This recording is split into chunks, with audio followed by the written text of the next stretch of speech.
metro area families for more than 50 years.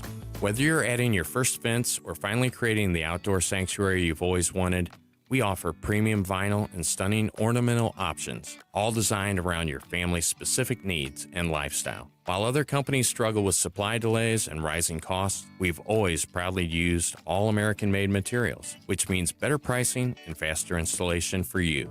Our experienced craftsmen exemplify our motto, your satisfaction is our passion. From Warrenton to Wildwood, your neighbors trust us because we live here too, and we care about your project as much as you do. Right now is the golden time to build with flexible financing options and a commitment to completing your fence on time and on budget. Visit stlfenceworks.com. This spring into savings with Johnson Heating and Cooling. Rebates up to $600 off a complete HVAC system. And here's the deal. Purchase a complete system and get a free humidifier. Plus, financing available up to 0% for 60 months. Don't miss out. These offers expire June 30th. Visit johnson-heatingandcooling.com. That's johnson-heatingandcooling.com. Johnson Heating and Cooling. Your comfort, our priority. News Talk STL. This hour of the Allman Report brought to you by STL Fenceworks, celebrating 50 years of industry-leading service for fence, deck, and leisure space solutions. Visit stlfenceworks.com.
Well, good afternoon and happy Thursday to all of you and yours.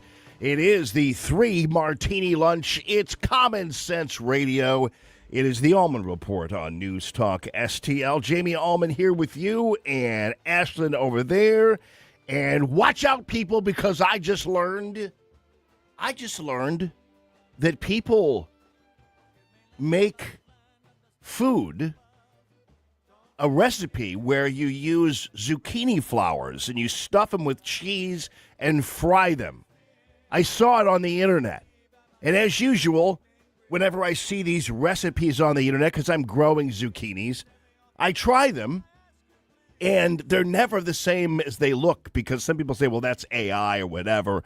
And it's very tempting, though. I see these recipes coming across on the Facebook Reels and go, well, I have some of those zucchini flowers. And apparently it's well known that you can make fried zucchini flowers, and they look good. So I'm thinking I'm going to try that eventually. So anyway, happy day to all of you and yours, and we've got a busy day for you. A couple of very interesting guests, one of them in studio who is a person, I'm not going to call him a socialist, but he's a Democrat from Ferguson, and he's going to be coming into the studio and explaining why the direction of the Democrat Party in the hands of some of these Islam, jihad, commie insurgents is really not a good idea. So he's a Ferguson Democrat, and he will be in the studio in the 1 o'clock hour. And also, I met a guy, I didn't meet him, but I kind of found out about him, who used to be, you know how the white hat, dark hat people are? So the dark hats, or black hats, I guess you could call them, are the ones who always utilize the computers and things like that for nefarious purposes. And then they become white hats for like the government or investigative agencies or whatever. And so they become the good guys. And because of their knowledge of the bad guys, they become the good guys. And they're good at it. It's kind of like when sometimes the best defense attorneys have been former prosecutors, and the best prosecutors have been former defense attorneys because they kind of know how the other side is played, and they know all the ins and outs of that. And so this person actually used to make a living basically concocting crowds of lefties. And so that is going to be very interesting to have him in the studio, not in the studio, on the phone with us at about 12:20 or so. So pay attention. This is kind of frivolous, but this is interesting. I don't know whether you caught this. This is John Fetterman, who is making a reference to the movie Stripes. And this young kid who is from TMZ, who's way out of his element, has no idea what Fetterman's talking about. Larry David right now is going viral because he said that the UFC event at the White House made him embarrassed to be an American. To that, you say what? I'd say lighten up, Francis. You know, really kind of get over himself. You know, like, hey, I'm proud to be American. And if you are embarrassed or whatever because of a UFC thing, get over yourself, dude. Wait, what do you mean, Real Francis? quick on Pfizer. You know, like, seriously, like, get over yourself, dude. So this kid is just like, 20 or something. And no offense to 20 or 21-year-olds. But he's like, who's Francis? Ooh, didn't understand it. And so this guy, poor kid, is being roundly humiliated all over the internet. But because here's the deal, and there really isn't, I could understand how a young person might not know about movies and certainly about Stripes. I kind of do get it. I do understand that. But I have to tell you that sometimes there is a level of cultural knowledge that everybody kind of should have, and that maybe throughout their lives have absorbed in some way, shape, or form. Again, I'm not saying this kid should be humiliated or whatever, but it is kind of interesting how suddenly there's this whole generation of people who probably actually really have no idea what Lighten Up Francis is or refers to or whatever movie it came from or anything. And I actually I wouldn't be surprised because Fetterman's kind of a joker sometimes. And so I wouldn't be surprised. I was thinking that maybe he did this on purpose just to kind of get the guy, but Francis. But if the kid just said Francis and kept it that way, it would probably have been better had he not had the follow-up question like, hey, wait a minute, who's Francis? It's like that would have been, he just not done that. It would probably have been better. All right, so big news today coming from the Supreme Court. And did you realize that this is a thing? The Supreme Court said that temporary protected status for Haitians and Syrians is temporary. Go figure. And the Supreme Court out with another decision, this time regarding the fate of certain migrants living with temporary protected status. There are a bunch of them, and Shannon Bream joins us again with more. Isn't it funny how the Supreme Court has to decide whether or not temporary status is temporary status? Like, what kind of world do we live in where you have to drag the Supreme Court into a very clean and clear type of definition of temporary refugee status? It's temporary. And it just goes to show you that our political class has gotten so crass and so lazy and so careless that you could call something temporary status and it becomes non-temporary status. And the Supreme Court has to come in and say, hey, there's a word. It's called temporary. If you look it up, it's defined as temporary. Go figure. Shannon, how do we read this one? Okay, so Dana, we read it as a win for the Trump administration, which has wanted to wipe out temporary protected status for more than 1 million people who are living here in this country. These cases centered on a number of Haitian and Syrian refugees who were here in the country. And basically what the court has said is that they can't challenge this decision by the Department of Homeland Security, by the administration, that they're the ones who get to make the assessment about whether they leave or not. I haven't read the whole thing, but they do get into some of the claims that by some of those who are advocating for the Haitian refugees, that there was some kind of racial animus. The court says they don't see evidence of that. So I'll keep reading, but it's another very fractured decision that seems to be a win for the Trump administration, which would be the second win for them. Yeah, so anyway, well, we'll deal with the second win also. But as Shannon Bream points out, the Supreme Court didn't buy this argument that it was about race or anything like that. And in fact, I would make the argument that the fact that the temporary part of temporary status was ignored is only because of their race. Had they been in any other fashion, they would have been out of here a long time ago. But because they're special, because their skin is brown or whatever it is, the world and the news media and Democrat administrations and everybody else, especially Democrat administrations, decided they were going to be their little plush toys and they were special and actually weren't temporary refugees, even though they were temporary refugees. And do you know what the Biden administration, of course, did with the Syrians and especially with the Haitians is, and we saw this when we went through that whole Haitians eating dogs or whatever, stealing dogs or whatever that was. I still don't know whether they really were, but it did raise attention and awareness of what the government was doing with Haitians. And what they were doing was placing them in these towns that were kind of in need of so-called employment. That's at least their claim, that some of these small towns with small businesses needed employees that they couldn't get otherwise. Well, that's not always the case. The reality is you need to just simply help people understand that they can go back to their hometowns and do this and do that. So this is the manifestation of the replacement theory.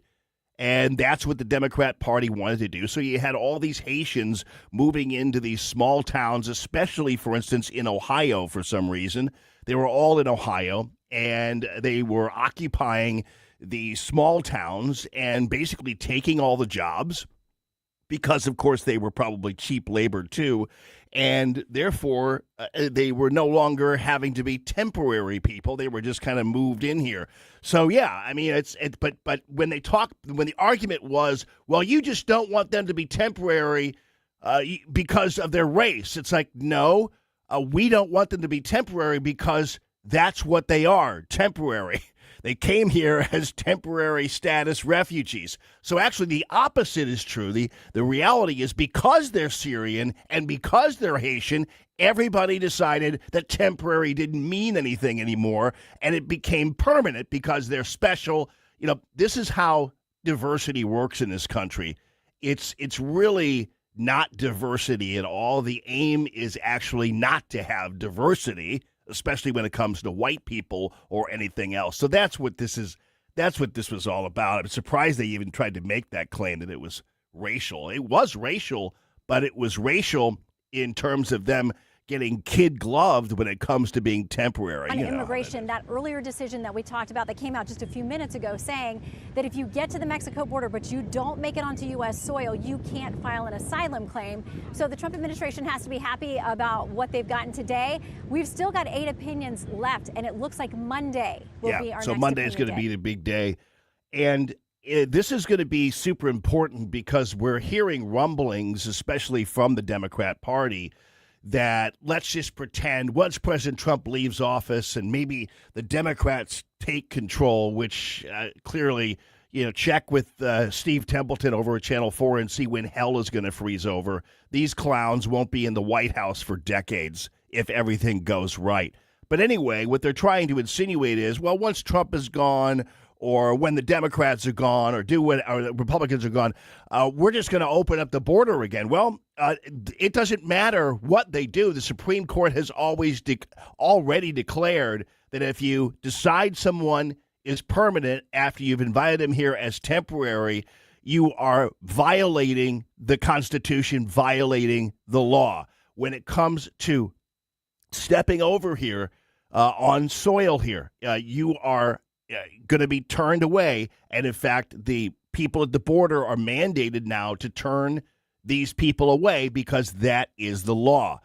If I had to guess, I believe that at this time, given what the Supreme Court seemingly is feeling and signaling, unless they're doing all this and handing President Trump a few victories here or there, and then deciding that birthright citizenship is a thing and can be used for rapey Mexicans, then maybe they will. But if I had to guess, I would put my money on the Supreme Court not using, I'm sorry, I'm bumbling here, but what I'm saying is turning into the originalist model of the 14th Amendment, and that applied only to freed slaves, and that's what the 14th Amendment was about. As I talked to Judge Napolitano about this, and Chief Justice Roberts came on the bench as a so-called originalist. Those are people who are seeing the document not as kind of a living, breathing document, but it is what it is. Like the Second Amendment is what it is. Your right to bear arms in the face of to protect yourself against tyranny, that's what it is. Whether you use it to shoot a robber coming into your house is your own business, but the reality is you have the right to bear arms. That's an originalist view. The originalist view of the 14th Amendment would be it applied to freed slaves. It doesn't apply to rapey Mexicans, and game over. That's what it all is, and that will end. So I might be in a formulation of wishful thinking. I don't know, but who knows? All right, ladies and gentlemen, the train continues here. The 3-martini lunch. The Allman Report on News Talk STL.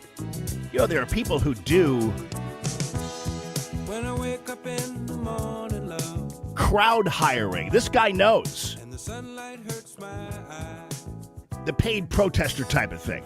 and something without warning, love. He's going to be on the air with me in just a few. Lickety-splickety.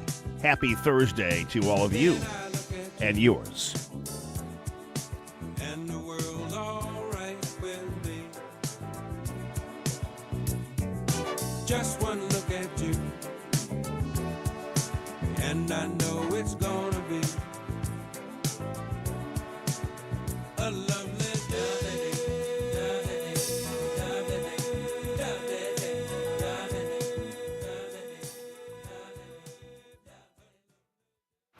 And then the media. 1019 and 94.1 They lying about what's going on in America. They lying about it. News Talk STL.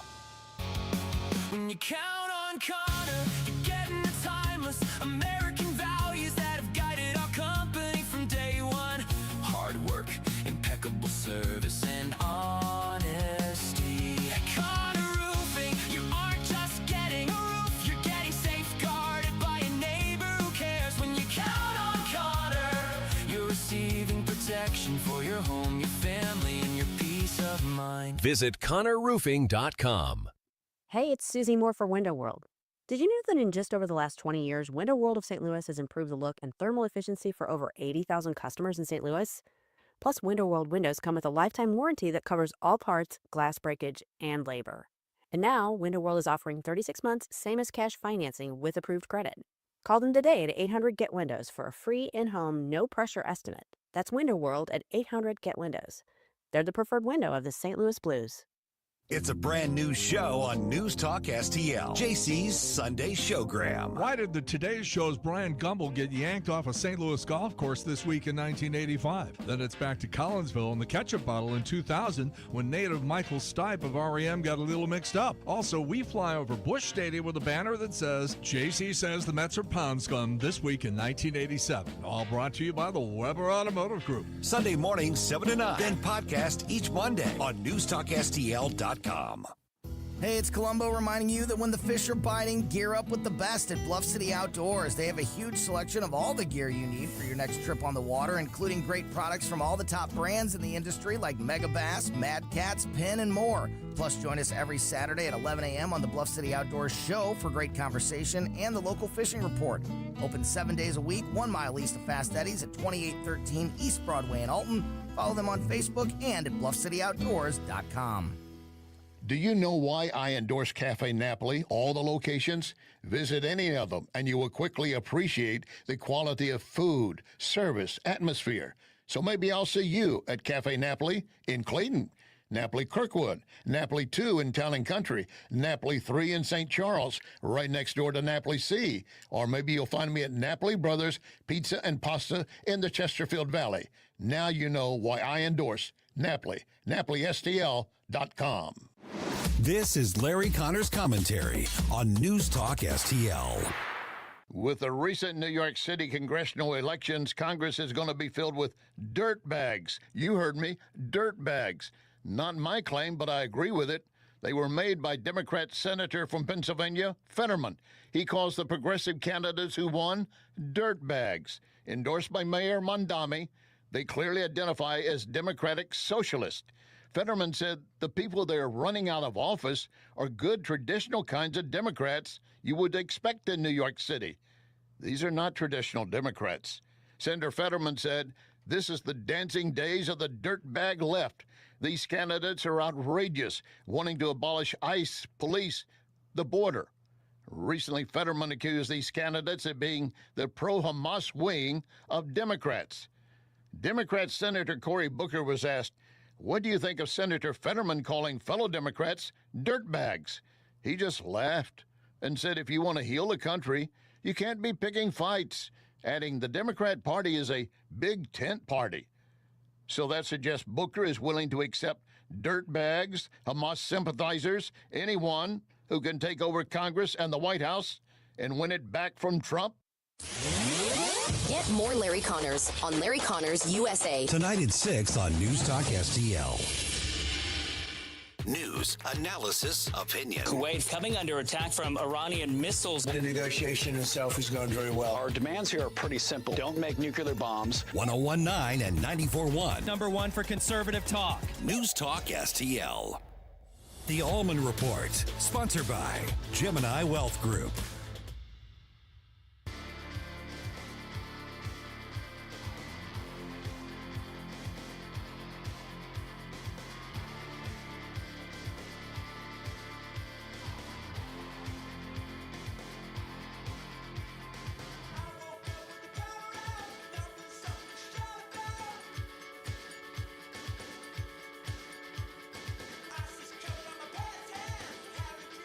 Well, good afternoon, everyone. This is Common Sense Radio. It's the Allman Report on News Talk STL. Jamie Allman here, super happy to be with all of you on the 3 Martini Lunch, people.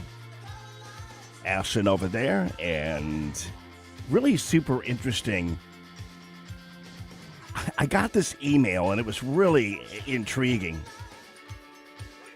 And there's a guy named Adam Swart. He's the founder of Crowds on Demand, the original paid protesting firm.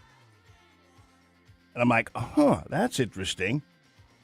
So he's worked inside the world of organized demonstrations, and he has this really amazing firsthand insight into how modern protests are mobilized, funded, staged for media impact. I told you what it's like to have the white hats who have formerly been black hats. That's Adam right there. Adam Swart, welcome to the Allman Report here in beautiful St. Louis. And, wow, that was crazy. So how long had you been doing this? Almost 15 years. It's great to be with you and the great people of St. Louis.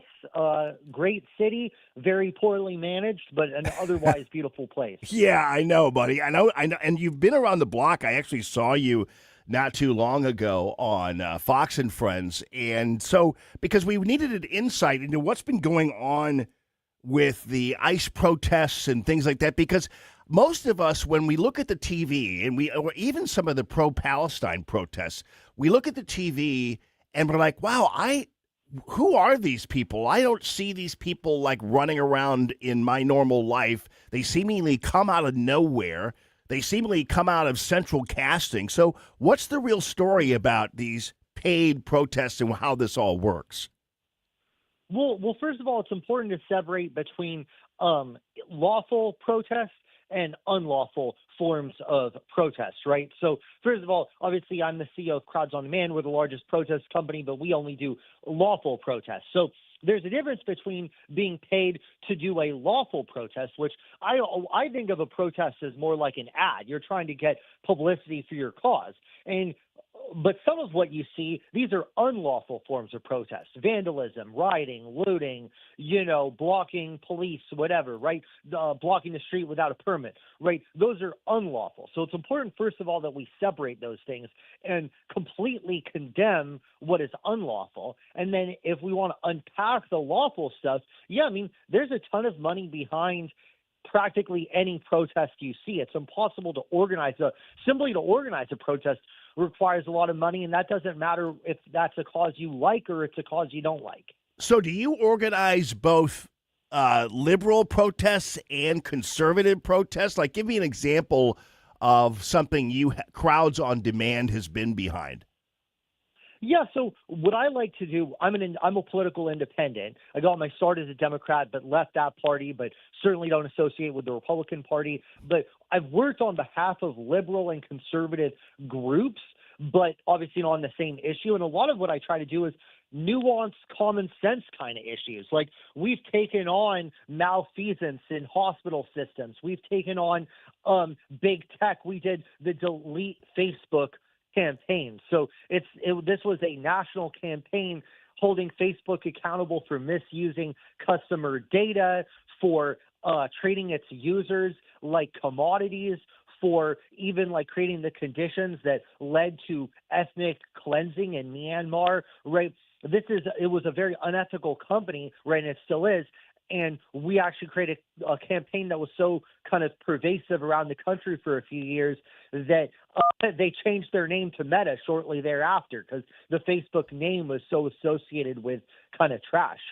Wow. So now when you are looking at some of these protests, like the ICE protests, all this stuff that's been going on up in Portland for a while, and I do remember the Summer of Love and all that nonsense. So how are these people found? I know that people do use social media to get them, everything else, but how is this organized? How does this work? Well, basically, I think when it comes to, that's why I said it's important to separate lawful versus unlawful. Yeah. The unlawful protesters, some of these are people who are just agitators.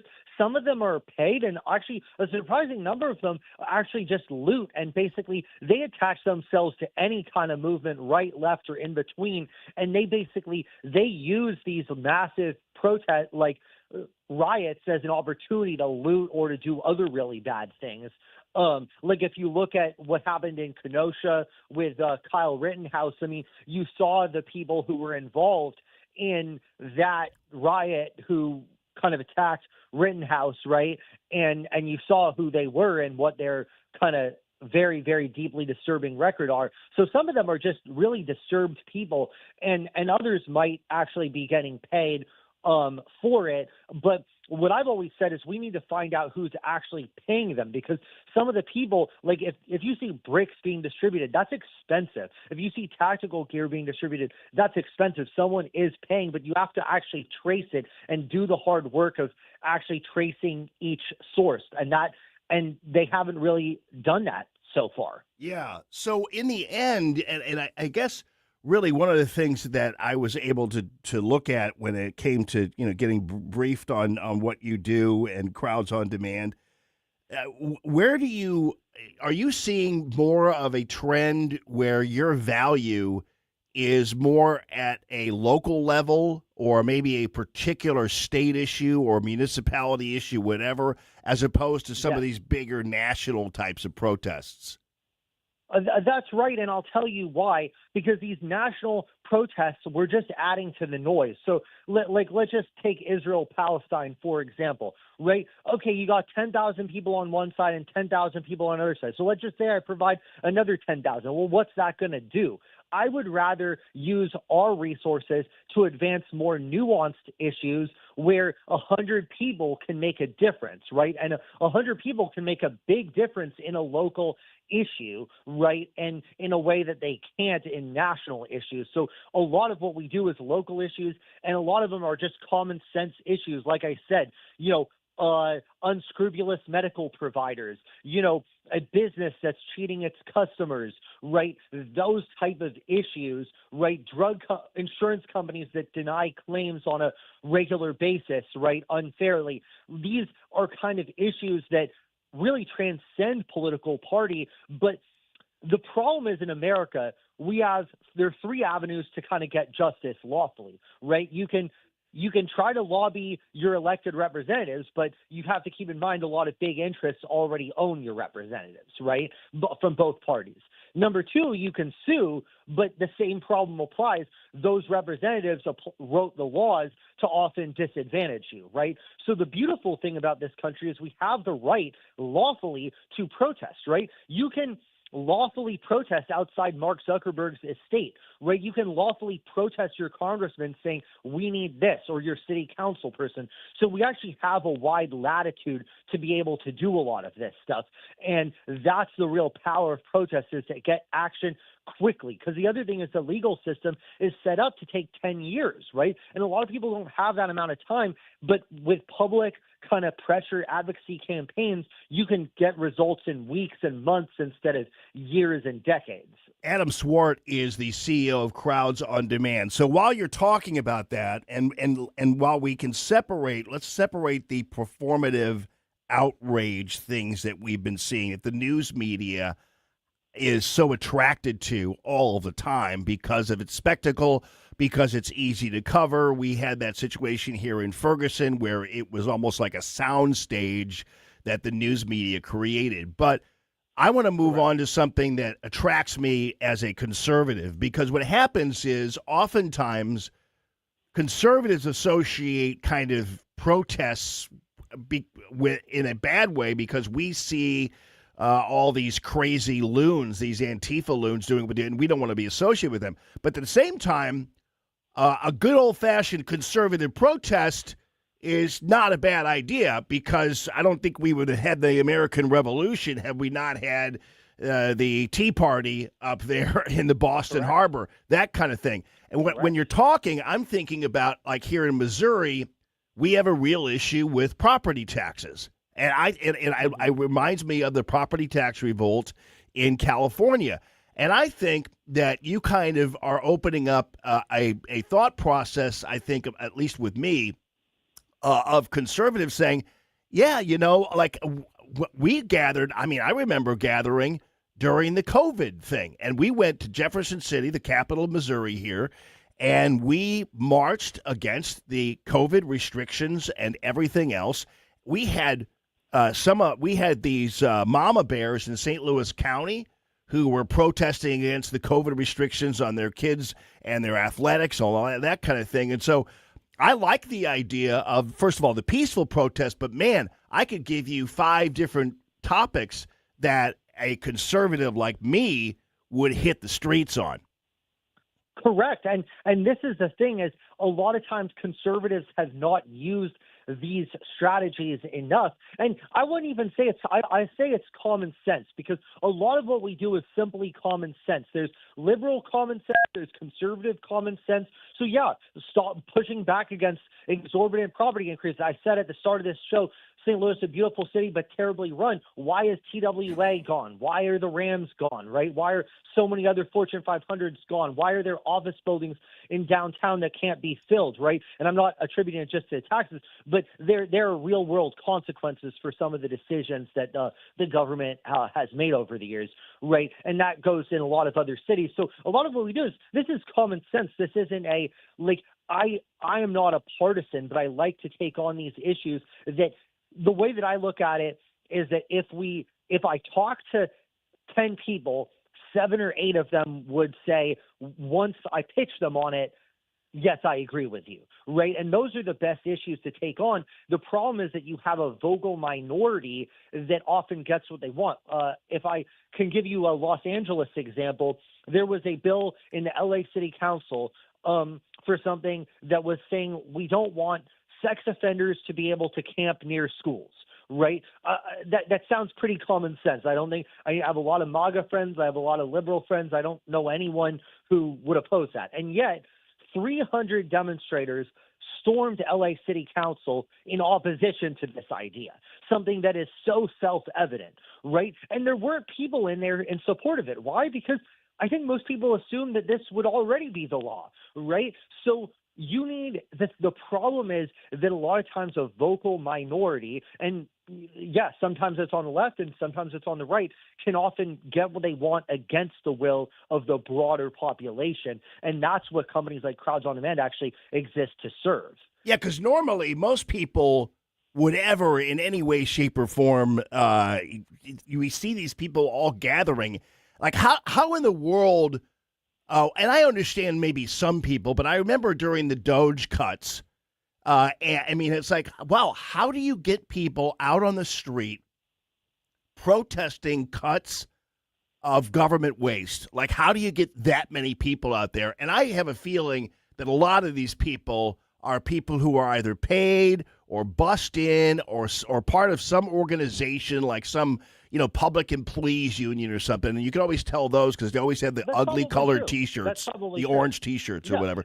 Yeah. No, but what I want to say is, though, that in their defense, provided that the protest was peaceful and lawful, there's nothing wrong with a public employees union protesting against cuts that would affect them. Yeah, but people who are a lot of these people are kind of like acting like they're just regular average Joes, and the chances of that being the case are not. No, of course. Well, I mean, one of these things, by the way, in Washington, D.C., that you have to remember is there are 15 to 20,000 political staffers on both Republicans and Democrats on D.C. So if you see like Ted Cruz or you see Ocasio-Cortez or whoever giving a press conference and you see a ton of people holding signs behind them, those people are actually their staff in more cases than not, right? Yeah. So like I said, this really, that's why I said at the start of this program, a protest is not a plebiscite. A protest is the way I look at it is an advertisement, right? It's a way to get media attention, coverage, and to force people to take a look at your cause, right? I always assume if I see a protest, whether I organize it or not, that there are interests behind it. There's no such thing as a protest that doesn't have interests behind it, whether it's MAGA, BLM, Tea Party, gay rights, civil rights, right? Even the civil rights movement had various interests behind it, right? So you can have a good cause and yet have a lot of interests behind it. Yeah. I don't think conservatives protest enough, so you're giving me ideas here. What? I don't think they do. I think that because liberals, I mean, by very definition, right, liberals, especially in sort of the spirit of this country, in modern American history, right, the liberals have this kind of protest spirit from the civil rights, gay rights, women's rights, et cetera, that is transcended, right? And conservatives have always said, oh, we want to be sort of the silent, strong and silent. But it's like, no, I actually think conservatives need to get off their butts more. But I think part of the challenge is conservatives are, and I don't mean to say this to demean liberals, but conservatives are more likely to have families and 9-to-5 jobs that preclude exactly. protest. Right. Well, that is exactly true, Adam Swartz. So just really quickly before we get away, how did you get started? Have you ever been arrested, or like how did all this happen for you? Never. I always say, first of all, I've been doing this for almost 15 years. I worked in politics and worked as a reporter before this, although not for very long, because I've been doing this almost my entire adult life since I was 20 years old. I'm 35 now. So I haven't, the answer is I didn't do much before I started this. This is how I spent most of my adult career, though I did start as a Democrat and I'm very much an independent now. I'm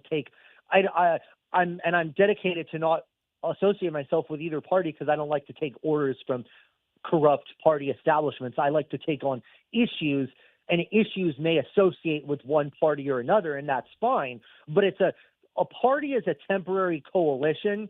It's not something that you should never be proud to be a loyal Republican or a loyal Democrat, in my mind. Well, I mean, if you just take the founding fathers, they thought that political parties were gauche. They thought they were really way too raw, and they didn't like political parties at all. But I will suggest before we go that I could head up a bureau of Crowds on Demand, because I have oftentimes really made sure that I'm trying to promote this as a business, and that is rent a pastor. So basically what I would have is like somebody gets in trouble, and then they could rent like a group of clergy. I rent to clergy. They could rent a group of clergy people to stand behind them at their news conferences, whatever, so they could add credibility. And you could get a whole crew of black. Al Sharpton might be upset. Well, I mean, yeah, but you could order them up. But you could diversify them. You could get a group of clergy, like you get one rabbi, one Catholic priest, one. Oh, you want all of them? Lesbian, okay, Episcopalian, whatever. So yeah, I mean, that's a good idea. I'm telling you, buddy, it works apparently because everybody seems to do it. So, all right, Adam Swartz, I really appreciate you. How do people? You have a website, I presume. Yeah, crowdsondemand.com, www.crowdsondemand.com. All right, brother. I appreciate you, and it's always I like anything that keeps this republic alive and buzzing. You know what I mean? And reasonable and peaceful. That's also true. All right, brother. I appreciate you. Thank you. Thank you. That is Adam Swartz, and when you look at the reality, conservatives actually were the original American protesters.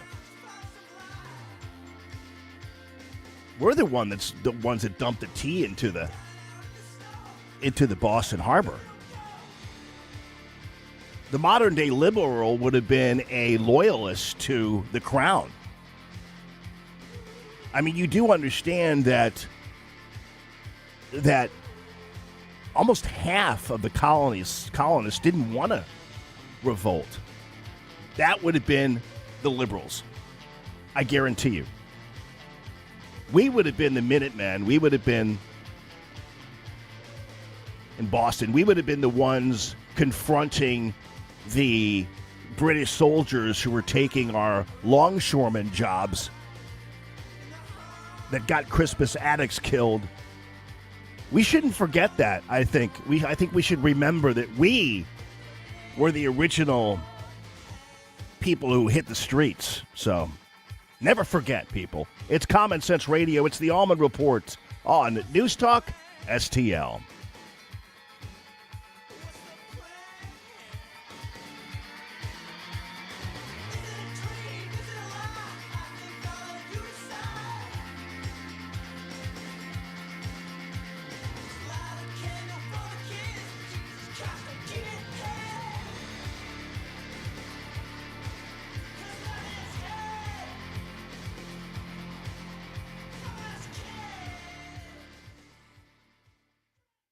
St. Louis's place to talk. Freedom of speech is one of the anchors of our society. News Talk STL. Thursdays always seem to be great days to think about Gulf Shores Restaurant and Grill. I don't know why I always do, because I guess I still have that college spirit in me where the weekend starts on Thursday. Back in the day when Thursday might as well have been Friday. But anyway, Thursday, happy hour specials at Gulf Shores Restaurant and Grill, the original location there in Creve Coeur, and then, of course, Illinois, and also St. Peter's. And so, beautiful day to be out on the patio. I know there might be some rain later on, whatever. That's where you enjoy the fantastic wings and appetizers, the gator bites, and all that other lovely stuff. And let me tell you something, the fish tacos at Gulf Shores Restaurant and Grill are beyond amazing. And I got to tell you, it's incredible when it comes to what they do, what Harry does, what his team does in terms of cutting their own fish, making their own sauces and everything else. And again, my favorite is always the fish tacos, where you can get the mahi-mahi, the red snapper, catfish. You can get it fried, blackened, whatever you want to do. They're gigantic. It's a great meal with all kinds of really groovy sides as well, hush puppies and all that stuff. You know what I'm talking about. Gulf Shores Restaurant and Grill also featuring music on a regular basis. And Harry Parker, longtime supporter of not only my show and Common Sense Radio, golly, going on 20 years or so, but also a big supporter of our veterans and law enforcement, always stepping up for that. So when you actually go and patronize Gulf Shores Restaurant and Grill, you're also spreading the wealth to your fellow heroes all throughout the community.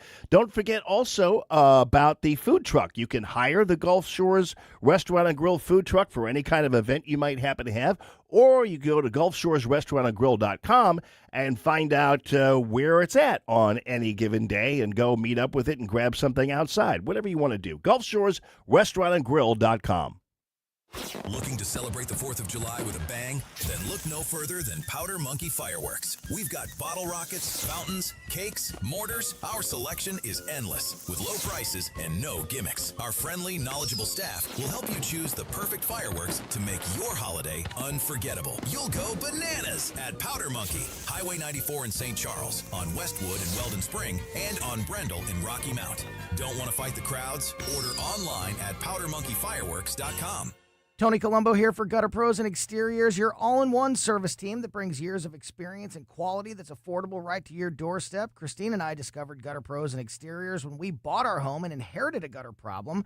And they've also repaired siding damage on our home because along with gutter repair, gutter installation, and leaf protection, the Gutter Pros team are also the best for repairing other exterior damage, including fascia, soffit, and all siding repair and installation.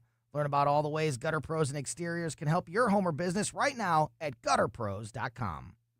I'm Dr. TJ, owner of the Institute of Natural Health, co-owner of Optimal Nutraceuticals, and the host of Wellness One. Wellness One is designed to cut through the nonsense and provide you common sense science-based information regarding health and wellness. On the show, we discuss topics like thyroid health, gut health, hormone optimization, and many others. Our show airs Saturdays at 10 a.m. and 2 p.m. and Sundays at 11 a.m. and 3 p.m. right here on Newstalk STL. And you can visit us at inhstl.com. That's inhstl.com.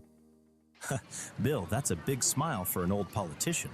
I'm thinking about our plan. It's slick enough to make a lobbyist blush. First, we hoodwink voters with Amendment 5. Tell them it's a tax cut. Once they're hooked, we decide who pays the higher taxes. So it's not a tax cut plan, and we don't get a say? Right, just swaps who pays the tax, but it does remove 3 voter-passed taxpayer constitutional protections. That lets us levy new taxes on services, increase sales taxes, and even tax home sales. And voters will no longer get to vote on tax hikes. Higher sales taxes on groceries, gas, service taxes on doctor visits, childcare, and even rent on apartments. Jeez. Taxes could exceed 20%. Sure, they figure that up to 80% of taxpayers will pay more taxes. Many, hundreds more. Seniors, they'll get hit even harder. But our big donors will cut a fat hog. The ones getting butchered by Amendment 5 are most taxpayers. I'm voting no on 5. Paid for by Missourians for fair taxation. Life's legal challenges deserve experienced representation. For over 15 years, Cole Combs Attorney at Law has been serving St. Charles and surrounding counties with comprehensive legal expertise. From tax preparation and estate planning to family law and criminal defense, Cole delivers personalized solutions for your unique situation.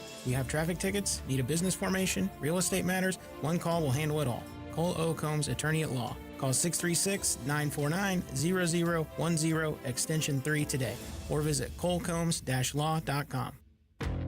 Want to work with a winner? Follow the multiplier. 279 times growth in total market cap in the past nearly 30 years. 50 times growth in client assets. And ranked the #1 wealth management firm for employee advisor satisfaction by J.D. Power 3 years in a row.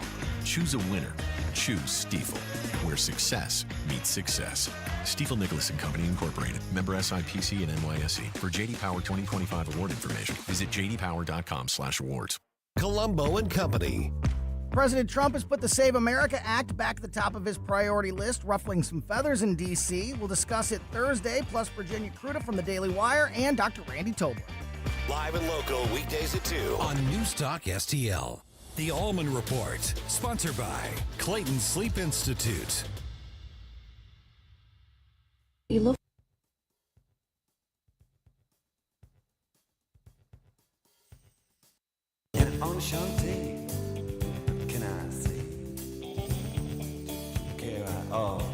Good afternoon, everyone. This is Common Sense Radio. It is the Allman Report on News Talk STL. Good afternoon. It's a 3-martini lunch, my friends. That's what this is. Speaking of food, lunch, whatever, I'm still attracted, although, by the way, Scotland lost to Brazil, in case you're paying attention, and it's odd, I don't really even like soccer all that much, and suddenly I'm paying attention to some of the scores and things like that. I'm kind of like hoping Scotland was going to move forward. They still might, but some other people have to lose to make that happen. But they lost to Brazil, and the coach was really angry about it, so I just wanted to give you an update on that. But anyway, there's this really funny video out there, and it's entitled World Cup Fans Eating at Home After Being in the U.S. for Weeks. No, not anymore. I just don't understand why we can't have free refills in the UK. It's not like the technology doesn't exist. Ranch dressing. Do you have it? Hans, why is everything here in children portion? It's always been this way. Mayonnaise, sour cream, buttermilk. Now for the herbs. I don't want it. But I thought you loved beans and toast. No, not anymore. So they're all kind of back home, and they're all kind of really upset about this whole thing. But you know what really is great are the ones where they're coming out and saying, we've been lied to this whole time about America. Here's one. I'll say this one more time. The media has been lying to you about America, and the World Cup just proved it. For years, European and Canadians have been fed the same narrative. America is dangerous. Americans are ignorant. The culture is shallow. The food will kill you. And people believed it. Why? Because they saw it on the news. They read it online. They never actually went. Then the world... And you know what? Really, in the end, what a lot of this has revealed is how truly we have been betrayed by the news media, especially the news media, and by the portrait that the news media and others have painted about this country to people around the world. So they're betrayers, and they're actually traitors to this country in their bastardized portrayal of who we really are, especially the people who are in rural areas, whatever. I mean, I'll never forget the New York Times, and this was only about a year ago. The New York Times put out an article marveling at the fact that people can buy food at gas stations.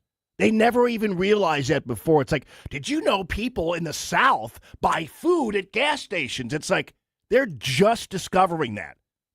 Not to mention, I don't know, we'll deal with this later, the New York Times talking about attacking the wardrobes of all of the pregnant women in the Trump administration now, including Katie Miller and, of course, J.D. Vance's wife and Caroline. It's unbelievable how these people are so out of touch. But they're the ones who have been responsible for giving the U.S. a bad rap, not to mention the people like Barack Obama and these other traitors who go overseas and badmouth this country to Europe. So, and there's a guy on the internet, I don't have time for it now, but there's a guy on the internet now from Britain who's saying, we owe the United States of America an apology. Pretty crazy, huh? All right. This is Common Sense Radio. Got an interesting guest for you coming up in the 1 o'clock hour. You'll want to stick around for the 3-martini lunch as it continues. This year, America turns 250, and News Talk STL is celebrating our nation's semi-quincentennial all year long. News Talk STL, #1 for live and local Soros-free talk, with proud supporters of our 250th birthday celebration. Trolley Stop Bakery, DG Firearms, and The Yard Guy. 250 years strong, and we're just getting started. 101.9 and 94.1 News Talk STL. Hi, Sandy. What's that? I'm reading up on this Amendment 4 on the August ballot.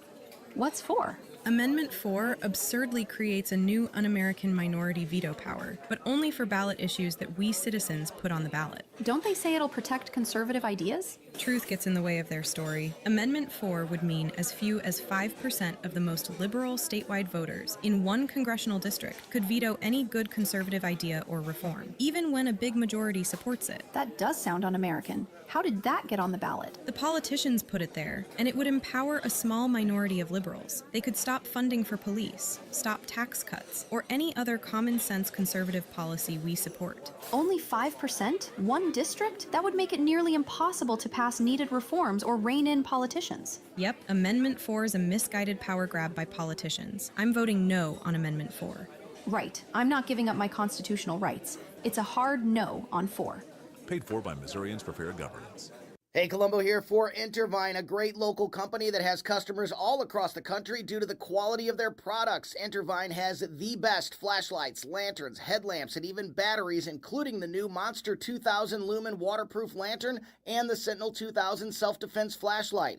Our home and vehicles are full of great Intervine products, and right now you can shop their website and get 25% off your entire purchase just by using my name, Tony, as your promo code. That's promo code Tony at Intervine.com. KLGY HD3 Clayton, K270BW Bellefonte, KNBS Bowling Green. This is News Talk STL at 1019, 94.1, and always streaming at newstalkstl.com.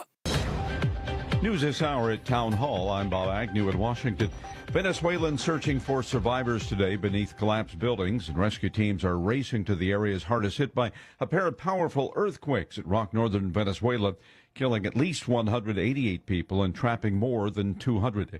Mild earthquake shook an area of northern California, followed by some aftershocks. It was a 5.9 magnitude quake centered near Willits, California, about 2 hours northeast of San Francisco. The area in Mendocino County is dotted with small agricultural towns. 3 other quakes under 2.7 magnitude struck near the epicenter within an hour. I'm Ed Donahue.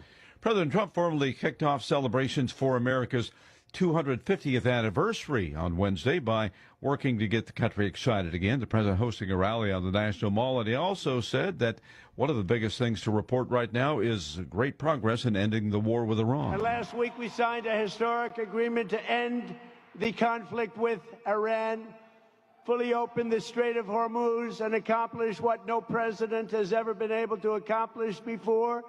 Iran will never have a nuclear weapon. That's done. The nation's highest court handing down another significant immigration ruling. Here's correspondent Willie Nelson. The Supreme Court is handing the Trump administration a major immigration victory, ruling the government can end temporary protected status for migrants from Haiti and Syria. The justices ruled 6-3 that courts cannot block those decisions while legal challenges move forward. Willie Nelson, the White House. Rich Thomason says you might be surprised by who's shouting hooray for the USA. The World Cup has been a real eye-opener for a lot of young Europeans visiting America for the first time. They've been flooding social media, raving about how wonderful the country and its people are. So accommodating, so friendly, and so different from the way America is often portrayed in the media abroad. More of these stories at Town Hall. Spring is here, and if you're staring at a home improvement project, wondering how you're going to pay for it, or looking at a big credit card bill piling up, I want you to know about my friends Mike and Brian and the team at Fellowship Home Loans. For over 20 years, Mike and Brian have been helping families like yours tap into something they already have, equity in their own home. A HELOC, a cash-out refi, a debt consolidation loan to wipe out those high-interest credit cards. Whatever fits your situation, Fellowship Home Loans will build it around you. Everything's done in-house, one roof, one team, all with a servant-led mentality. From your very first phone call to closing, you're going to get people who know your name and treat you like family. I know. I'm a customer. Right now, they're offering a free mortgage checkup, no pressure, just a real look at your options. Go to fellowshiphomeloans.com/Mike G, fellowshiphomeloans.com/Mike G, or call 800-510-MIKE, 800-510-6453. Fellowship Home Loans, mortgage lending by the book. Nationwide Mortgage Bankers, DBA Fellowship Home Loans, equal housing lender, NMLS number 819382. This hour of News Talk STL, brought to you by Window World of St. Louis. For replacement windows, doors, and siding, call 800-GET-WINDOWS. That's 800-GET-WINDOWS. From the News Talk STL Weather Center. Thunderstorms are beginning to bubble up across the area this afternoon, and some of those have a risk that they could become severe. In addition, heavy rain overnight tonight and tomorrow, and maybe extending into Saturday, could cause some flooding. So we've got a risk of severe storms today and tomorrow. It's a relatively low risk, but boy, we certainly expect to see the heavy rain. Highs today in the low 80s, tomorrow mid 80s, and then the dangerous heat moves in next week. In the First Alert Weather Center, I'm meteorologist Kent Earhart. Hey, Colombo here for Rockwood Charcoal. Rockwood is made from 100% pure Missouri oak and hickory, so you're cooking with the best and supporting local industry and a local business all at once. There's over 100 area Rockwood retailers. Find yours at rockwoodcharcoal.com. Summer is here at Daniel's Farm and Greenhouses on Juggerman in St. Peters. Discover our breathtaking 55,000 square feet of greenhouses featuring 8,000 hanging baskets, hundreds of perennials, and 100,000 pots of colorful annuals. From vegetable plants to premium grass seed, mulch to herbs, our knowledgeable staff is ready to answer all your questions. Start spring off right with pansies, potted tulips, and everything your garden craves. Daniel's Farm and Greenhouses. Visit us today on Juggerman or online at danielsfarmandgreenhouses.com. With all of the celebrations, anniversaries, and holidays coming up over the next few months, where are you going to go to get that special something for the special people in your life? Newsteaders Fine Jewelers, of course. Newsteaders Fine Jewelers found 24/7 at wowdiamonds.com. Tim Jones here to tell you all about Newsteaders Fine Jewelers. Richard Newsteader and his team serving our region since 1961 with awesome, honest jewelry solutions. They've got everything from diamonds to wedding engagement rings, hand-engraved items, pendants, earrings, and so much more. You can find them 24/7, wowdiamonds.com. That's Newsteaders Fine Jewelers, wowdiamonds.com. Hey, Chris Cooper here, your financial friend with Serenity Wealth Management. Tune in this Sunday. We've got special guest Danny Liston joining us in the studio for the Serenity Wealth Now show. Danny Liston with Mama's Pride, musician, local to St. Louis, and we're going to learn about the business that takes place behind rock and roll. Tune in this Sunday, Serenity Wealth Now social media outlets, or right here on News Talk STL. We'll see you then. Serenity Wealth Now with Chris Cooper. Sunday mornings at 9 on News Talk STL. Investment advice offered through Fortis Capital Advisors, LLC. The Democrat Party is going to have to go back toward the center. News, analysis, and opinion. I've never called a talk show before, but this just irked me. 101.9 and 94.1 News Talk STL.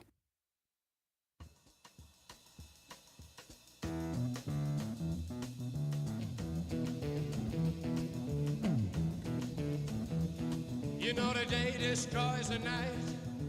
Night divides. Good afternoon, everyone, and welcome to the 3 Martini Lunch. That's the Allman Report. Common Sense Radio. An appropriate song for my next guest here. Break on through to the other side. His name is Blake Ashby. He is a former Ferguson City Council member. He's a business owner. He's also now an author. And what timing for his book, Socialism and the Democratic Party. Now, I've known Blake a while. Blake actually is a Democrat. But he's also a former Republican. So we're going to have to break this down a little bit because he broke on through to the other side, and now he's kind of breaking on through to the other side of the Democrat Party. So we'll see how this whole thing turns out. Blake, welcome to the show, and thank you for coming on. Jamie, thank you very much for the opportunity. I really appreciate it. Good to see you. So, all right, first things first, and when did you leave the Republican Party?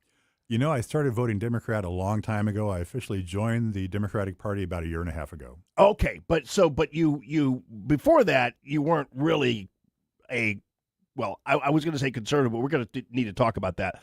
You weren't really an official Democrat Party member. Correct. I see. So what made you change over to voting for the Democrats? When was the last time you voted for a Republican, by the way? Boy, it's been a little while. I'd have to think about that for a minute. But, you know, the challenge was you look at both the parties and, you know, frankly, both of them have gone bonkers. And so I looked at both the parties and the bonkerness of both of them, thought, which one has a chance of being less bonkers sooner? And I came down to the Democratic Party because... Well, and so I'm going to differ with you on that because actually the Republican Party was bonkers, which is why Donald Trump had to come in and preserve it at least in some way where we had some common sense approach to the border and all kinds of other things like that, and indeed even small business and things like that, which is why I was attracted to him. I was so glad to see somebody who kind of broke the mold, and the G.W. Bushes of the world were just, I think, destroying them. I'm really not necessarily Republican as much as I am a conservative, and I think the Republican Party ought to be on its knees thanking President Trump for saving it, because it really was unworthy of being saved in its current in its incarnation as of 2015. So that's where we differ on the bonkers part of it. What's interesting, since you brought up the party that's less bonkers, somebody on the CNN yesterday, as in the wake of New York City and what happened in New York City with the rise of all these socialist and dare I say Islamic jihadist supporters here and there of in New York, are tending to change the Democrat Party. In fact, some of them even admitting that the Democrat Party is just their vehicle for attracting ballots and things like that. And somebody mentioned the other day, they tried to make this out to be like, well, Trump did it to the Republican Party, and now these people are doing it to the Democrat Party. And that's where I think you would even say, man, I hope not, because your book addresses how the socialism pursuit is possibly a danger to the Democrat Party. Yeah, absolutely right. So, but now the starting point for the conversation is that younger people define socialism differently than our generation. When they say socialism, they mean social responsibility. So they're talking about education. They're talking about roads. They regularly say our U.S. military is proof of socialism. And the reality is we do have a mixed economy. In the 1500s, Bavaria published beer regulations. They said, if you're going to sell something as beer, it can only have these ingredients. That is a mixed economy. That is the government telling a private business how to operate its business. So the younger generation, to a degree, is right. We do have a mixed economy, and the Republican Party has very effectively wielded the word socialism to keep Democrats from talking about ways that government can improve people's lives.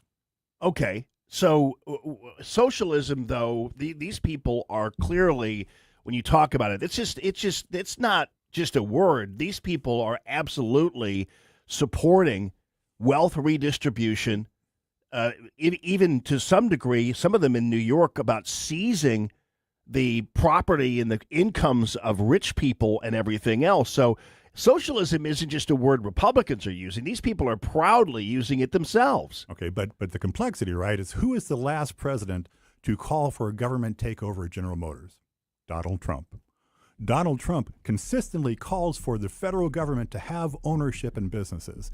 And I'm not disputing that there is a part of the Democratic Party that actually talks about economic socialism.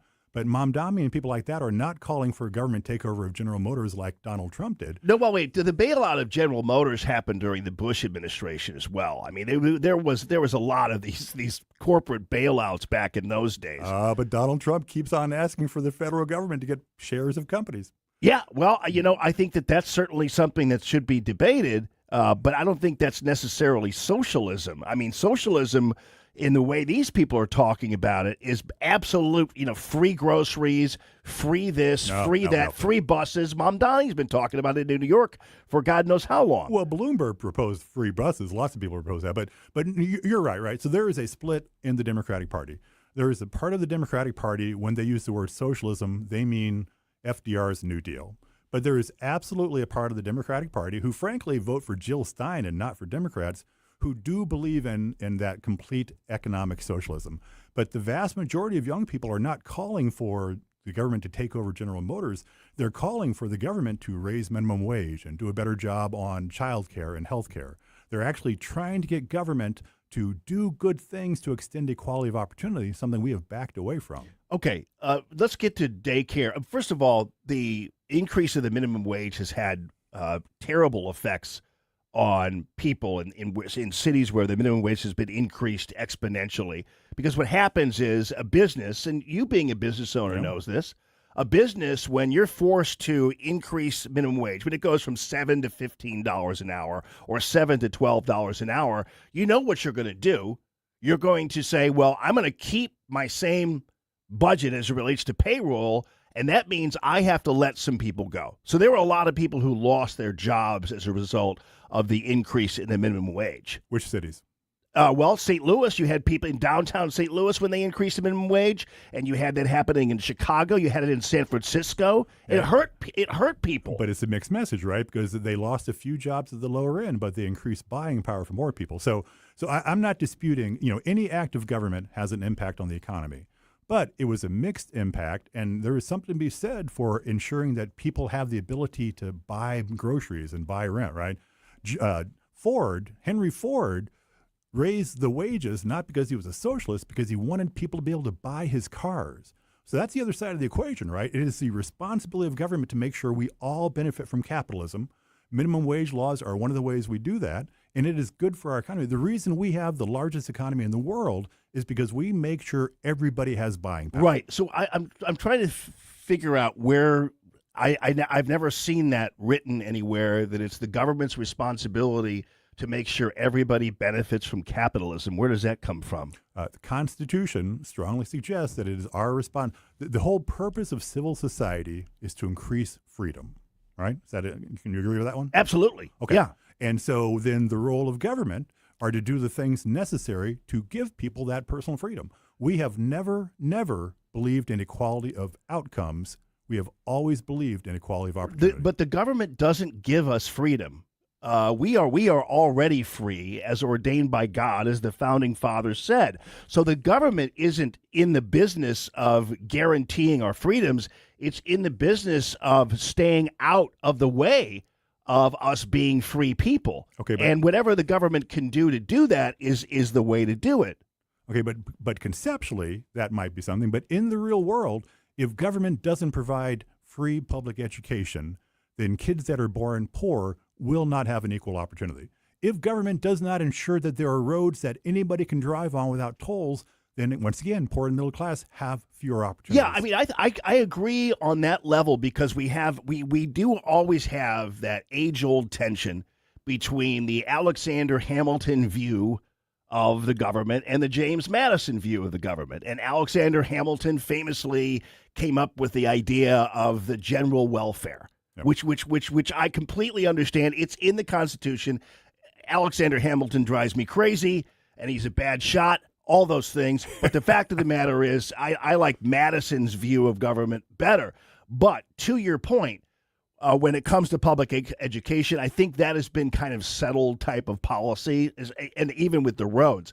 But where the problem comes in, and this is where FDR's vision changed the entirety of it, and I dare say the federal income tax did.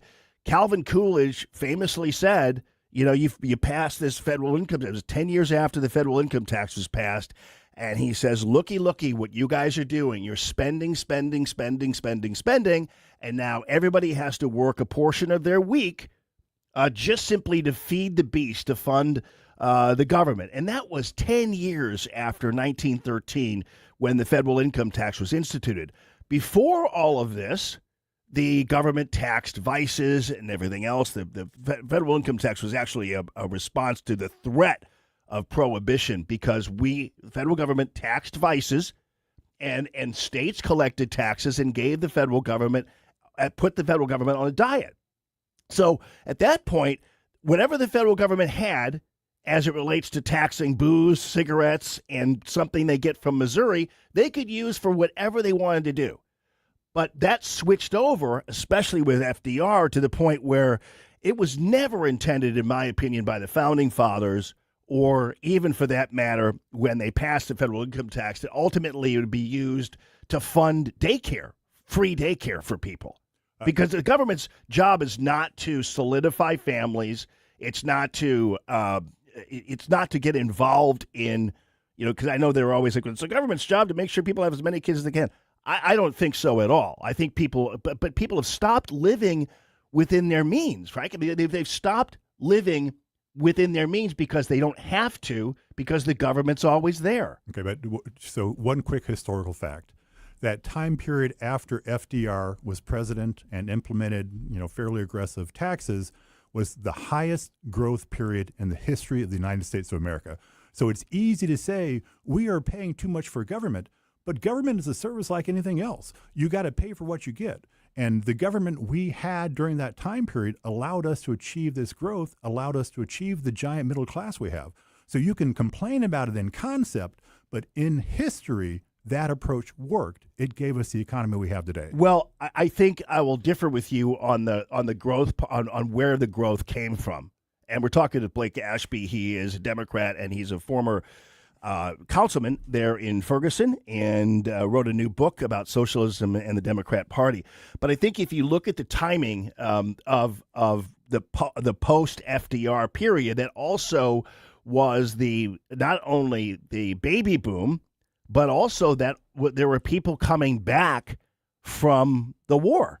Yep. And starting businesses and doing all those kind of things, and all the New Deal was maybe a little part of it, but most of that growth, I mean, what you're doing is you're comparing the growth post FDR to growth during World War II, and there wasn't any growth during World War II. No, it was historical periods before that. So but it's to your point easy about to, you weren't there. so it's easy to say after World War II there's this gigantic period of growth because the war was over, everybody was coming back, they're having babies, buying homes and doing all that kind of thing. I'm not quite sure that's directly attributed to the New Deal. Was the GI Bill socialism? Absolutely not. No. Why not? It was government paying people for education. Well, I know, but you're oversimplifying that part of it, because the GI Bill was essentially a payment for these people who were serving our country. I don't think that's socialism. I mean, that's not welfare either. Well, what about the federal mortgage loans? Because a lot of those homes that people bought were done with federal Oh, yeah. loans, right? I mean, that was a disaster. I mean, that was under the and this is where I agree with you. So that was where George Bush and No. It started in the 1940s. Well, it was way before that. What I'm saying, though, is when it came to the blow up and ultimately the collapse of the mortgage market, the Fannie Mae and Freddie Mac, that kind of thing, that was a result of the perpetuation of this idea that everybody should have a home. Yeah. And Clinton came up with the idea. George Bush advanced that whole thing and said everybody should have a home, even if they don't even earn it. You know what I'm saying? Okay, but then the other side of that, though. Wait. And so what happened is the whole market collapsed because people started defaulting on their mortgages because they really actually couldn't afford to stay in a home. Except you're missing a part. The reason they were able to get those loans is because the Republican Party consciously unwound bank laws that kept bad loans from happening. No, wait. Keep in mind, there was also a Democrat Party involvement that I am totally with you on the whole banking thing. I wish we had, that's why I like Trump and his approach to community banks. I wish we had smaller banks instead of the all three, Yeah. I wish we had locally owned media outlets like this one instead of hundreds of media outlets owned by 4 different companies. Yeah, absolutely. All that kind of stuff. I'm not opposed to the Teddy Roosevelt model of trust busting and that kind of thing, because that's regulating commerce is a thing, and that's possible. I think where you're getting at, in fact, you wrote the book about how socialism and the approach is hurting the Democrat Party, and yet you have failed to criticize socialism for 1 second on this show. Hold on. So let me do my pitch first, right? So okay. The title of the book is Socialism and the Democratic Party, the Case for a Return to Moderated Capitalism, available on Amazon, or you can go to blakeashby.org and get a link there, blakeashby.org.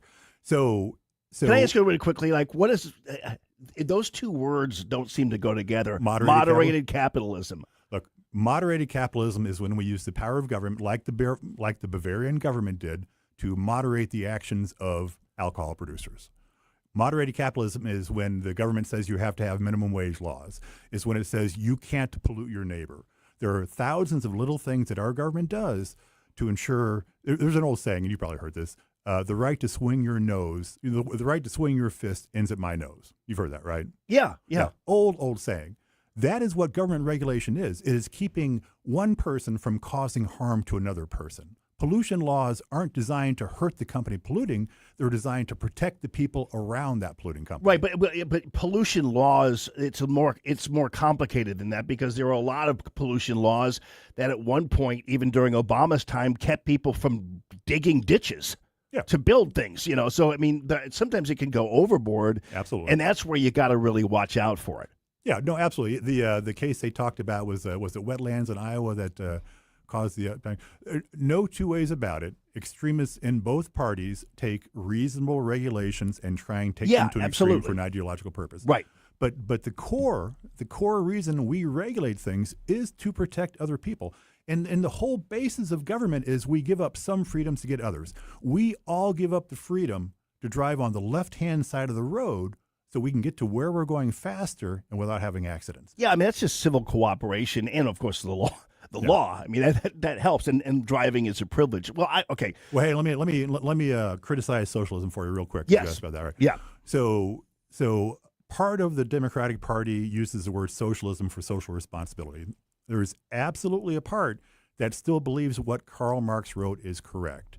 Part of the book actually takes the science of Marx, which was a way of looking at economics, and applies that to versions of socialism and says, look, if you are honest in your application of what Marx wrote, you will have to acknowledge that no form of socialism, economic socialism, will actually be able to meet the economic output of the free market. So that is actually a big chunk of the book, is going back into socialist theory and explaining why this is going to fail using Marx's own words. Oh, yeah. I mean, Marx playing God there. I mean, to me, social responsibility, you just have to read the Bible. You don't have to read a Karl Marx book or whatever it is, other stuff like that. So the book is called Socialism and the Democratic Party? The case for return to moderated capitalism. Okay, moderated capitalism. That's an interesting, I'm sure there's more in the book about it. Blake Ashby, I appreciate you coming on. I still don't understand why you're a Democrat, though. I don't get this. Let me explain, Steve. If you look at the last 50 years, every Democratic president has reduced the annual deficit. Every Republican president, except for the first Bush, has increased it. Every one. And we had finally achieved something called pay-as-you-go, which would have guaranteed a balanced budget. And who blew it up? W, rather. My Republican Party had achieved its overarching goal of a balanced budget. The Republican Party blew that up. Democrats, I mean, for you to describe Democrats as somehow some deficit hawks is, And yet it's true. No, it's not. I mean, Absolutely. because ultimately, well, we've had other things that have come up that we've had to spend money on, and that's where the expenses come on, especially, unjust wars and things like that, which I completely agree with you about during GW's time.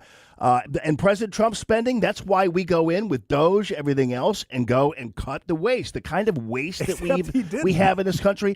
Spending's going to be up, but Trump will go down in history as the president who most increased our deficit outside of wartime. Well, we'll see about that when the GDP increases and we start getting more receipts from growing businesses and things like that, Blake, because that will happen and that will offset anything that's going on right now. Let me explain to you why the Democratic Party has great prospects in this midterms. The Democratic Party is going to do to the Republican Party what Donald Trump did to Kamala Harris. She's going to talk about existential crisis because she can't talk about the issues, and Trump talked about the issues. Who are you guys going to? You guys don't have anybody. Wait. So Democrats are going to talk about the issues. And Trump's going to talk about this existential crisis of communism. And they're going to come back and say, no, we're worried about grocery prices. We're worried about data centers. Yeah, it's going to be a great 2026. Okay, wait. First of all, who is going to be doing this? Because we have Donald Trump. I'm wondering, who do you guys have? We have plenty of moderate Democratic candidates. Name three, okay, just name two. Joan Von Dross is running here in the second. She's got a chance in the primary. There are tons of Democratic candidates. No. I'm talking about. You said that. You're talking about the presidential level. Yeah, the presidential level. Because that kind of helps. Oh, yeah. Well, there are a number of qualified moderates. Name two.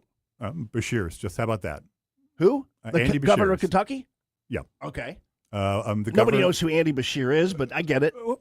The governor of Maryland, also a moderate. Heck, the governor of Virginia. Spanberger?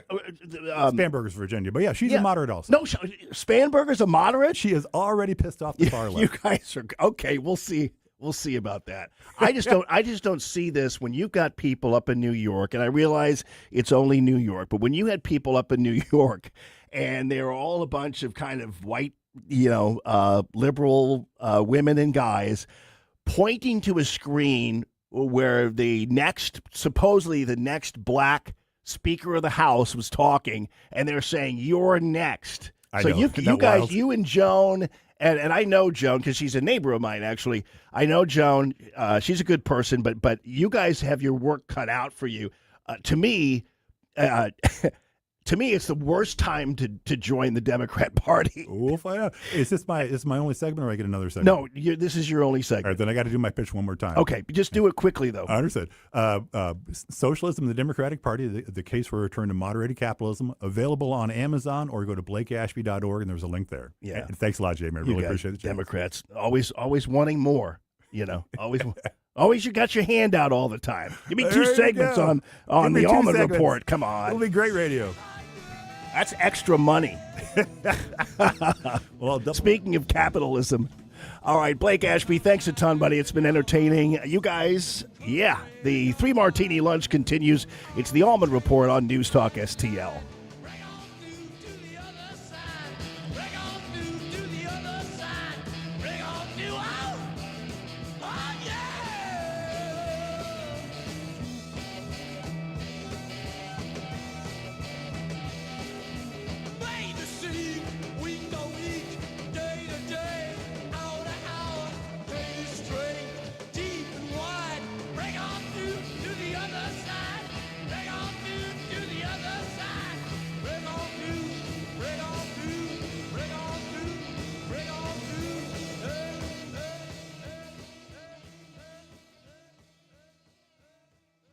I think we should be able to have a civil conversation. The news and talk that matters to St. Louis. This conversation has completely made me crazy. This is complete insanity.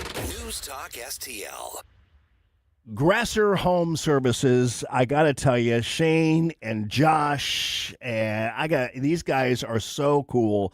And Shane has been a longtime supporter of free Common Sense Radio, even when I started calling it Common Sense Radio, and love the guy. And, of course, I'm not including Josh in that because Josh was just a kid, basically, or a young man at the time. And now Josh and Dad are partnering in Grasser Home Services. And let me tell you something. Grasser Home Services is not just about electric, because it used to be that, right? Now they do plumbing as well. I use them a lot for a lot of projects at homes that I'm showing or homes that need to be repaired or whatever. And I also use them at my house. I've experienced that whole draw up a list of 10 things you need fixed, and Sean comes out and takes great care of it. Blake, the plumber, came out about a week later with something I needed to do with a couple of the turlets and things like that. And so these guys are fantastic, really good at what they do. And they're always hiring, by the way. So if you're looking for a career in the trades, Grasser Home Services is always looking for really super good people. And I'm sure that you know some, so go to grasserhomeservices.com. I want to also direct your attention to the really amazing backup generators that are offered at Grasser Home Services. And these backup generators actually come in a variety of colors, if you believe that, and because they want them to match the house. They want them to be discreet, and that's exactly what they do. And they're really groovy. You can actually see examples of them at Grasser Home Services. Callgrasser.com is the website. Callgrasser.com, longtime supporters of free, common sense, conservative radio. You feel it every time you check out. Prices up, paychecks stretched, families squeezed. That's why Ann Wagner's fighting to get government off your back and out of your way. Wagner passed the largest tax cut in American history, expanded child tax credits, ended taxes on tips, overtime, and Social Security. And Wagner is working to lower costs so families keep more of their hard-earned money. But Ann Wagner knows delivering from Missouri means more than just protecting their wallets. It means protecting our streets as well. That's why Wagner fought to secure our border, deport dangerous illegal aliens, partner with law enforcement, and put predators behind bars and off our streets so our neighborhoods and communities stay safe. Because real effective leadership protects what matters most: your money, your family, your safety. Ann Wagner for Congress. I'm Ann Wagner, and I approve this message. Paid for by Ann Wagner for Congress. The Herzog Tomorrow Foundation provides private school tuition scholarships through Missouri's new Most Scholars program to cover the cost of accessible, high-quality schooling. Hi, this is Myella Esser with the Herzog Tomorrow Foundation. Our private school tuition scholarships wouldn't be possible without the support of generous Missouri taxpayers. If you're a Missouri taxpayer interested in redirecting your tax dollars and sending them to Missouri students in need of a better education, please contact me at herzogmostscholars.org. Better education for students creates a better tomorrow for all. Learn how you can help provide a better education for Missouri students at herzogmostscholars.org. That's herzogmostscholars.org. Also, sign up for The Lion, an initiative of the Herzog Foundation that carries articles covering a wide range of issues facing American families and culture. herzogfoundation.com. That's herzogfoundation.com. Oh, Hank, what a wonderful spider web you have built for us. I love this fabulous space we have right here in the corner of the kitchen. Thanks, Charlotte. I think I'll build us a vacation web in the coat closet. Oh, no. It's the pest control company again with those green wheels. They always kill the mood. This is Derek, the owner of All Solutions Pest Control. Give us a call today at 636-486-7888. We'd love to help you out. Learn more about our special $67 offer. You can visit us online at allsolutionspestcontrol.com. If a pest-free home is your goal, call All Solutions Pest Control. If you find yourself feeling out of place in the world, it's comforting to know conservative values haven't been abandoned everywhere. Thanks for being my voice in all this. This is News Talk STL. There are people out there that feel the way that I feel and say what I say. Welcome home. The Allman Report, sponsored by Window World, 800 Get Windows.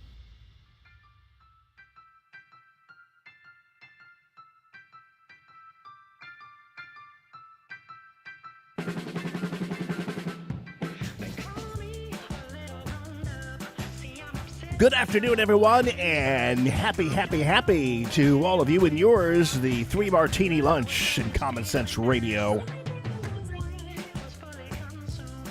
Happy Thursday to all of you. Tomorrow, I am off to Chicago. I'm taking Natalie to see Ed Sheeran at Soldier Field, because we like seeing him. We saw him at Arrowhead Stadium a couple years ago, and she's a big fan of Ed Sheeran. I bought the tickets like 8 months ago, only to find that tomorrow is the 5th birthday party celebration of this wonderful station, News Talk STL. So needless to say, I will not be there, but I'm going to miss you guys.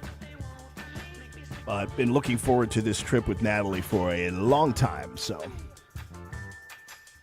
Never been to Soldier Field either. I've always wanted to go see a football game there. I just feel like it's iconic, whatever. But anyway, I miss you guys, and that's going to be a ton of fun. And that is out there in gorgeous Cottleville from 7 to 10 at Frankie Martin's Garden in Cottleville. You can go to frankiemartinsgarden.com. It's a really super cool place. I've been there before. Starts at 7. Jason Nelson and the Retro Nerds are taking the stage there. So it's been a ton of fun, and we'll have all of our celebrity performers here at News Talk STL will be there as well to say hello to you. And so I hope you guys are able to make it, and weather should be good. I mean, there's always like a chance of rain, I guess, sometimes, but nobody cares about that. All right, so Michelle Obama. Normally she doesn't really say, when she talks about her husband, she doesn't really talk to him in very glowing terms. And I'm not saying that if you're married, your wife or husband has to talk to you about in glowing terms, but she actually goes in the opposite direction often. And so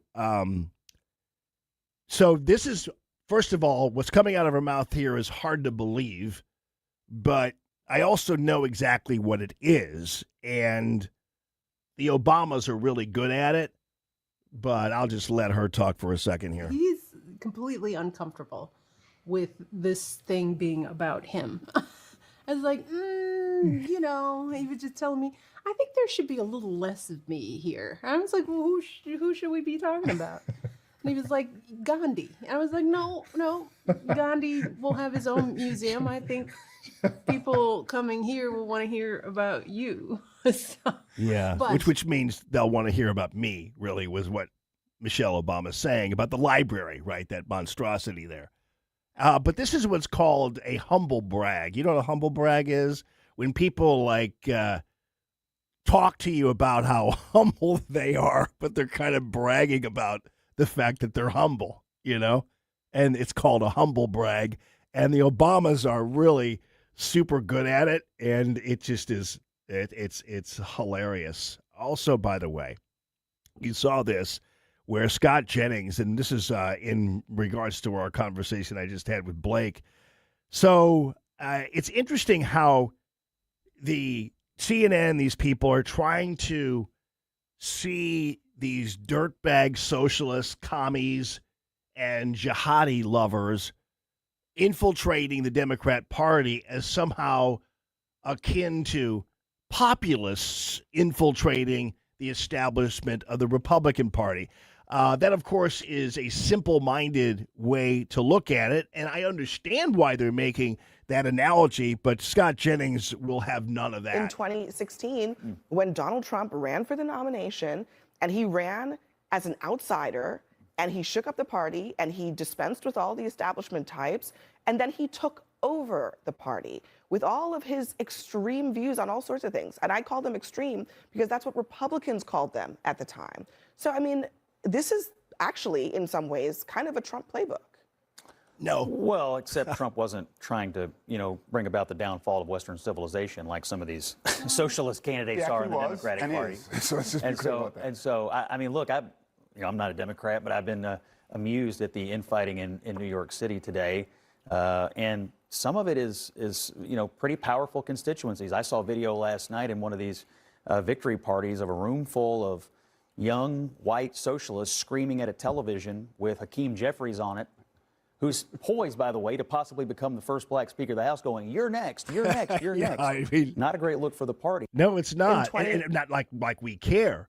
But what's interesting is the difference also, and Scott Jennings points this out, the difference in terms of the insurgency, if you want to call it that, of good people like us in the Republican Party in 2016 and the insurgency of the people who are infiltrating the Democrat Party is we wanted the country to return to a place of greatness. We wanted to return the country to a place of confidence, a place of freedom, a place of love of family, a place of love of country, a place of prosperity, a place of risk-taking, business building, employment, all that kind of stuff. That's making America great again. The individuals infiltrating the Democrat Party and telling Hakeem Jeffries that you're next do not want any semblance of any of those things I just mentioned and want to transform America into something it has never been. Never been. And if you can imagine, those people are so awful. People like Mamdani, who's talking about, well, we need a little more Islam in our lives. It's like, no, we don't. And any more than I would say we needed a little more Catholicism in our lives. Shut your mouth. Get on your prayer mat and leave me alone because I don't want to be part of whatever you're up to. But don't try to impose that crap, whatever you're doing, on us. And this idea, even if there comes some time with Sharia law will never happen. And the first time these guys get a barrel of a gun up their nose, they'll realize Sharia law is never going to happen. But the bottom line is these people want to transform this country into something it has never been. And imagine I'm giving Hakeem Jeffries this kind of credit, even though I don't want to, but compared to these dogs, at least Hakeem Jeffries believes in wanting certain things that were part of America, even if we didn't like them or whatever, including more welfare and free stuff and all this kind of stuff. But they're not interested in more welfare or anything else. They're interested in seizure. They're interested in transforming this country into their formulation of the world. The good news is that's never going to happen. It will never happen, but they want it to.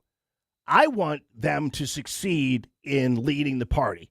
When Blake was on earlier, I told him, I said, you've got your hands full because you're mentioning some names like Bashir in Kentucky, who's at least considered to be kind of a somewhat moderate Democrat. I mean, Bashir's kind of this or this.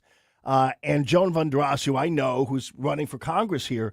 But dude, they don't resemble the flow of the party right now, which is flowing towards AOC and three-home socialist Bernie Sanders and all of these nutbags there in New York. That's where it's heading.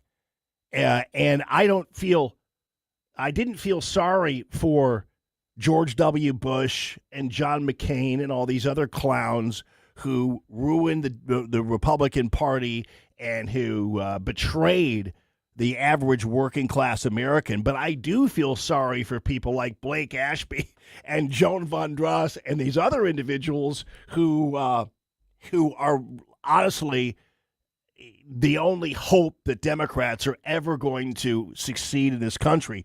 And with every passing day and every passing primary election, the Democrat Party is hurtling towards destruction, and I'm talking about self-destruction. And again, I don't care. I'm not one of those people like, we need two parties, an active. I don't really care about that. I don't think we need any parties, but, we had to kind of, just like some of these people are using with the Democrat Party, we had to use the existing vessel. Remember, there was a time when, do we believe that Donald Trump should run as an independent? And most of us were saying, well, I can see that happening, but you might as well, since there's already a party there and there's already an apparatus and whatever, you might as well just hijack the vehicle and kick the passengers and the driver out and drive it yourself. And that's exactly what President Trump did. These people are doing that to the Democrat Party, but they're going to crash into a tree as they are fleeing. That's all. That's what's going on. And they can't stop running their mouths. Joy Reid won't stop talking about how terrible Independence Day is in her mind. Come on. And Jim Acosta's still doing live reports at the reflecting pool. So I don't know, man. It is crazy.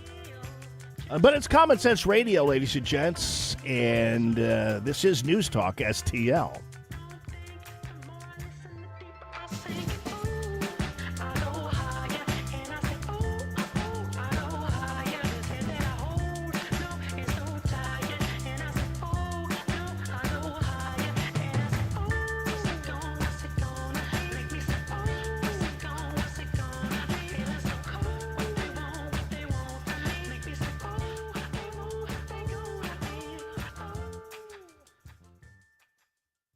Free speech is alive and well in America. Thanks for taking my call. Right here. You know what's going on? Have a great awakening. You see through the smoke screen. It's cool to be woke. News Talk STL. Until it's not. News, analysis, opinion. The Window World Window. So proud to have Window World, this local company, their big warehouse right there in Earth City. So super proud to have them supporting free, common sense, conservative radio, and just absolutely love these guys. And I love the fact that they're a high-quality window, and they are not messing around about the high quality of the window. It's just not blowing smoke. The Good Housekeeping seal of approval is theirs, and so is the nod from Qualified Remodeler Magazine saying, hey, we notice they're like the number one window when it comes to people doing remodeling or rehabbing and that kind of thing. And I see that in real life as a real estate agent. So that's really super easy to see how attractive the Window World window is to rehabbers and, of course, to people who need replacement windows. If you have fogged up windows right now where the seal is broken, that's costing you money in terms of your cooling bills and will in terms of your heating bills if you don't do something about it. And then also when it comes to just being double pane, strong as an ox, and coming to you with a lifetime warranty.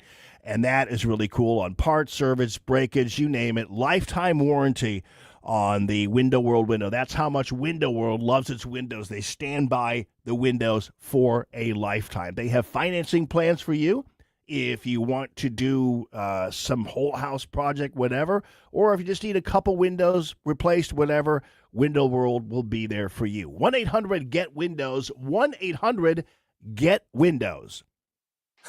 Bill, that's a big smile for an old politician.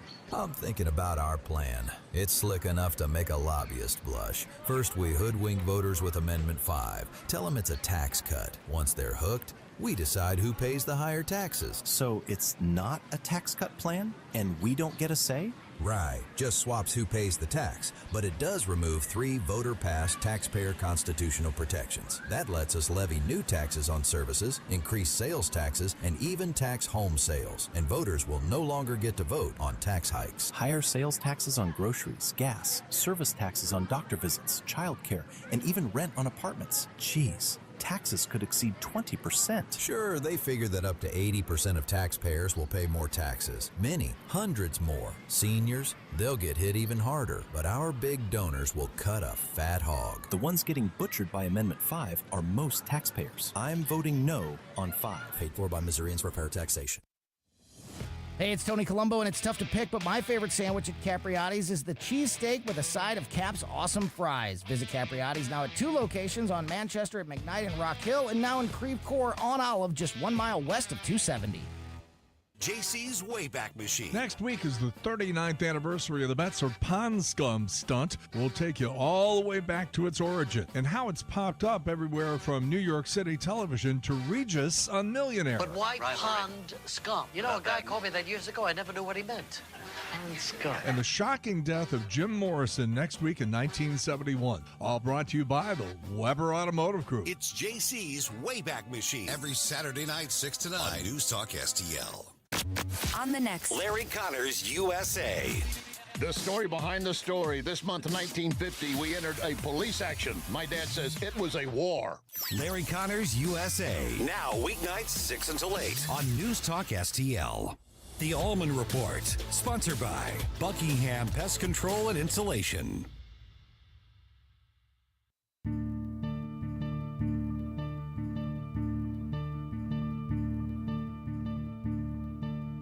Good afternoon, everyone, and happy Thursday to all of you and yours. It's the Allman Report on News Talk STL, the 3 Martini Lunch. Yes, indeed, Jamie Allman here and Ashton over there, and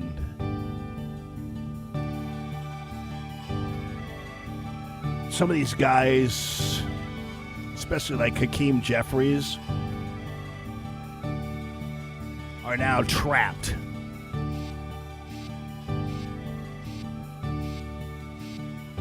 They're officially cucked by the left-wing kooks who've taken over the Democrat Party, at least in New York, you know. But they're really being put in a bad situation. They're being infused with the Stockholm Syndrome. They're having to embrace their captors. Because, you saw Dan Goldman. He's banned from a Muslim jihadi coffee shop because he's Jewish, and all he could do is think about excuses for why he was banned. Well, I'd ban me too. It's like, dude, what an idiot. And now Hakeem Jeffries, he's had a really bad week. So he goes on CNN, and CNBC, I should say. And Joe Kiernan, who's a good guy, usually, a little conservative, I think.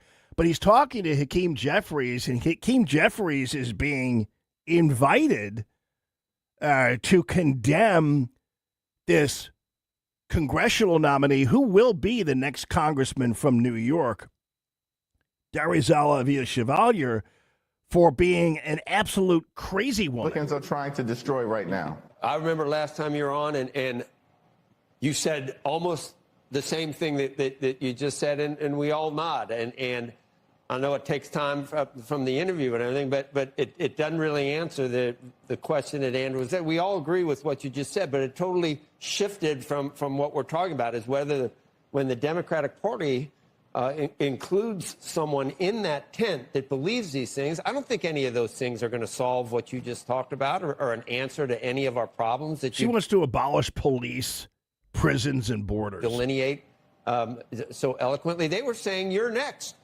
about Hakeem Jeffries. You're next, you're next, you're next. You can't think this is a positive development in New York politics, can you? And they'll just, Dems will be Dems or something like that. I don't see how you can say that. You need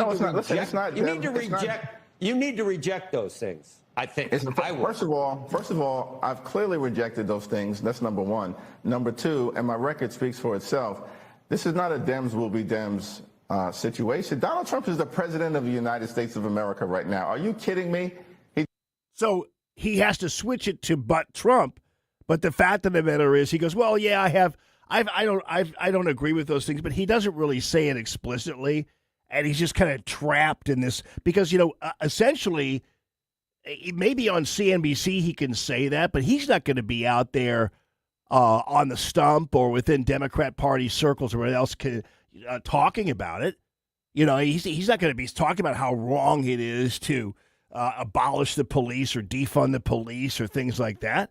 He's going to let this chick get her seat in Congress and become another crazy woman individual like Ilhan Omar and all the rest of the squad members. She'll just become the youngest squad member. I know. I'll go back to Blake really quickly because he said, we didn't get a chance to talk about Cori Bush because she's really bad for the party. And I go, I agree with that. But I'll tell you, I know Wesley Bell and how he talks to fellow Democrats.